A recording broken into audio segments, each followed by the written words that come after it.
రోజు ACB DG Shri Kasireddy Rajendranath Reddy IPS గారి ఆదేశాల మేరకు వట్టిచెరుకూరు మండలం Karempudipadu PACS primary agriculture cooperative society సంబంధించిన ఒక అధికారి మీద దాడులు చేయడం జరిగింది. అతను ప్రభాకర్ అని, అతను ఒక రైతు, ఏనుముల బాలస్వామి అనే వాళ్ళ అమ్మగారి పేరు మీద లోన్ అప్లై చేసుకుంటే 16,80,000కి లోన్స్ అప్లై చేసుకున్నారు.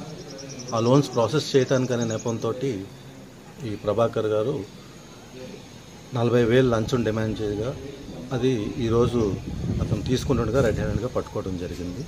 ఇందులో మా గుంటూరు ఏసీబీ అధికారులు అడిషనల్ ఎస్పీ మహేంద్రమతే, మా డిఎస్పీలు మరియు మా ఇన్స్పెక్టర్లు, సిబ్బంది అందరూ పాల్గొనడం జరిగింది.